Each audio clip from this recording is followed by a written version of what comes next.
దానికి సంబంధించిన విషయం అతి త్వరలో తేలుతుంది, చూస్తాం. Okay, right. రవి గారు, ఫైనల్గా మీరు చెప్పండి. అంటే నిజంగానే కోర్టులు అంటే ఇప్పుడు సరే మామూలుగా పార్టీలు అందరూ రకరకాల, అంతకుముందులో కాంగ్రెస్ పార్టీలో కూడా కొంతమంది కోర్టులు ఉన్నారు, కేసీఆర్ కోసం పనిచేశారని చెప్పి కూడా చాలా మంది విమర్శలు చేశారు.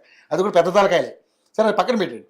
సో నిజంగానే ఈరోజు మరి ఆడి కవిత చేసిన వ్యాఖ్యలు ఏ విధంగా చూస్తారు? ఒక నిజంగానే మరి కవిత గారు పార్టీ పెడతారా, లేకుంటే మీ పార్టీలోకి వచ్చి జాయిన్ అవుతారు? కొంతమంది కూడా మాట్లాడుతూ ఉన్నారు. ఫైనల్గా మీరేం చెప్పాలనుకుంటున్నారు? అంటే కవిత గారు వాళ్ళ అస్తిత్వాన్ని కాపాడుకోవడం కోసం తను ఒక పార్టీ పెడుతుంది అనేది చాలా ఈ రోజు నుంచి కాదు, ఒక 1.5 year నుంచి కూడా దీనికి సంబంధించినటువంటి రిహార్సల్స్ జరిగినాయి, ఇవన్నీ కార్యక్రమాలు జరుగుతున్నాయి.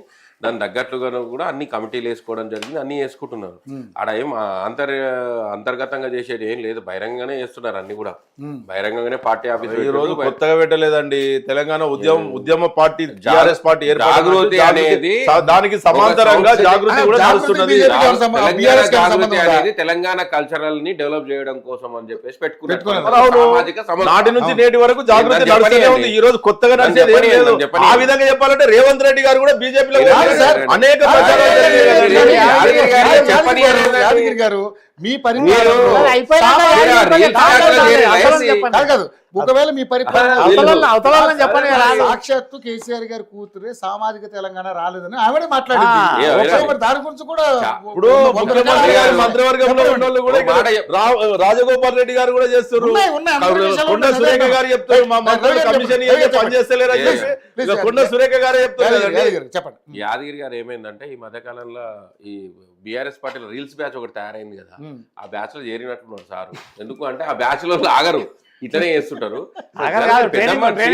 ఆ ట్రైనింగ్ లకు పోకండి. ఎందుకంటే తెలంగాణ ఉద్యమంలో ట్రైనింగ్ అయిన వాళ్ళము వేరు, అప్పుడు ఆ సబ్జెక్ట్ వేరు. ఇప్పుడు మీరు మాట్లాడుతున్న సబ్జెక్ట్ కంప్లీట్ రీల్స్ సబ్జెక్ట్ మాట్లాడుతున్నారు. నేను ఏమంటున్నా, ఇప్పుడు మేము మాట్లాడితే మీరు మాట్లాడితే సేమ్ మాకు కూడా నేనేమంటున్నా అంటే ఇక్కడ కవిత గారు చాలా స్పష్టంగా బీజేపీని మీరు ఎంకరేజ్ చేయడం, వాళ్ళ గురించి మాట్లాడకపోవడం నాకు బాధేసింది అన్నారు. రేపు పొద్దున కవిత గారే ఈ ఫినిక్స్ కుంభకోణం గురించి బయట పెడతారు. ఫినిక్స్ దాంట్లో మహాప్రస్థానం లాకర్స్ లో ఏమేమి దొరికినాయి అవన్నిటి మీద కవిత గారు చాలా స్పష్టంగా చెప్పబోతున్నారు. ఇది ఒకటే కాదు, కవిత గారు చాలా కీలకమైనటువంటి విషయాలను చెప్పిండ్రు. అంటే తండ్రి గురించి చెప్పబోతున్నారు, అన్న గురించి చెప్పిండ్రు, అదేవిధంగా బావ గురించి చెప్పిండ్రు, అదేవిధంగా సంతోష్ రావు గురించి చెప్పిండ్రు, అందరి గురించి చెప్పిండ్రు. వీళ్ళు చెప్తున్న క్రమంలోనే రమ్యారావు గారు బయటకు వచ్చి రమ్యారావు గారు కూడా చాలా విషయాలు చెప్పిండ్రు.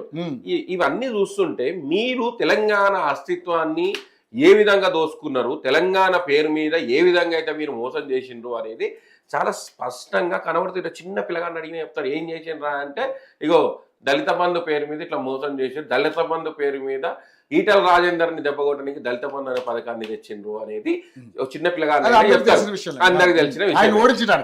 వీళ్ళు ఒప్పుకోరు ఆ విషయాన్ని, వీళ్ళు ఒప్పుకోరు. బీసీ బంధు ఇచ్చిండ్రా, బీసీ బంధు ఎవరికి ఇచ్చిండ్రా అంటే ఈ సోకాల్డ్ ఎమ్మెల్యేలు కొంతమంది ఉన్నటువంటి వాళ్ళ ఇంకిలు ఉన్నటువంటి ఎవరికో ఇచ్చి తూతూ మంత్రంగా చేసిండ్రు. అక్కడ సార్ చెప్పినట్లు అక్కడ ఎవరికి నువ్వు న్యాయం చేసినావు? తెలంగాణ ఉద్యమం కోసం పనిచేసి ఈరోజు మా జీవితాలు త్యాగం చేసుకున్న వాళ్ళకు నా మీద 6 నెలల జైలు శిక్ష పడ్డ తెలంగాణ ఉద్యమం కేసుల నాకేం న్యాయం చేసినావు? నాలాంటి వానికి ఏమైనా న్యాయం చేసినావా? ఏమైనా తీసుకొచ్చి అది చేసినావా? 100 కేసుల పైన కోట్ల చుట్టూ తిరిగి మా జీవిత కాలం మొత్తం మా అసలైన విలువైన సమయం మొత్తం కూడా కోట్ల చుట్టూ తిరిగినాం. ఈ రోజు కూడా తిరుగుతున్నాం మేము. రేపు పొద్దున మా పిల్లలకు చూపించుకొని ఆ దగ్గర భూమి కూడా లేకున్నటువంటి పరిస్థితిని తీసుకొచ్చారు మీరు. ఇది మీరు చేసినటువంటి అభివృద్ధి.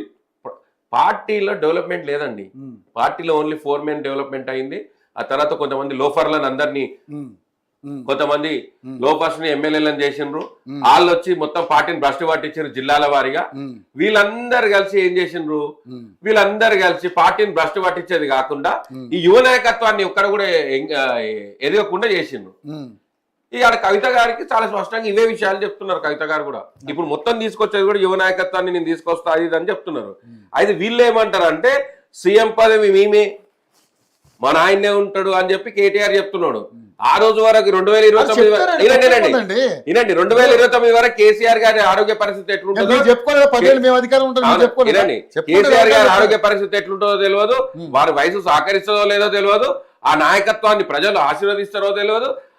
మీరు సెంటిమెంట్ వాడుకొని ప్రజల్ని తిమ్మిని బెమ్మిని చేస్తేనే 2 సార్లు అధికారంలో వచ్చా 3ఓసారి మిమ్మల్ని ఇంట్లో కూర్చోబెట్టారు. రైట్.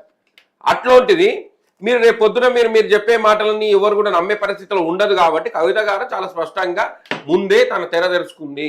సార్ మీ పార్టీలో ఆహ్వానిస్తారు? మా పార్టీలకు రాదండి, ఆ పార్టీలకు రాదు, బీజేపీలకు రాదు. బీజేపీలకు రానని చెప్పేసి స్పష్టంగా ఎందుకు మా అన్నకు ఎంకరేజ్ చేస్తున్నారు కాబట్టి నేను బీజేపీలకు పోను అని చెప్తున్నారు. రేపు కాంగ్రెస్ పార్టీలోకి రాబోతుంది. కాకపోతే ఎవరు రేవంత్ రెడ్డి గారు ఆపుతున్నారు. కల్వకుంట్ల కుటుంబాన్ని కాంగ్రెస్ పార్టీ నమ్మే పరిస్థితిలో లేదు. ఎందుకంటే గతంలో తెలంగాణ ఇచ్చిన సమయంలో మేము మా కళ్ళతోనే చూసినాం. కేసీఆర్ గారు లోక్సభలో బిల్లు పెట్టిన రోజు కేసీఆర్ గారు ముఖభావాలు చూసినాం, రాజ్యసభలో బిల్లు పెట్టిన రోజు కేసీఆర్ గారు ముఖభావాలు చూసినాం. మాకు ఆ రోజే చాలా స్పష్టంగా అర్థమైంది. మేము అదే ఇంట్లో ఉన్నాం ఆ రోజు.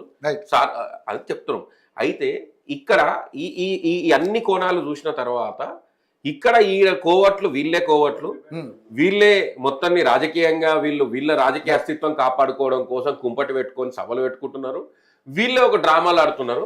కానీ తెలంగాణ ప్రజలకు ఈ యూనిటీ ద్వారా నేను చెప్పేది ఏంటంటే వీళ్ళు మరొకసారి తెలంగాణ ఆంధ్ర అనే ఒక ఉద్యమాన్ని తీసుకురావడము, ఇట్లాంటి కుట్రలు కుతంత్రాలు చేస్తున్నారు.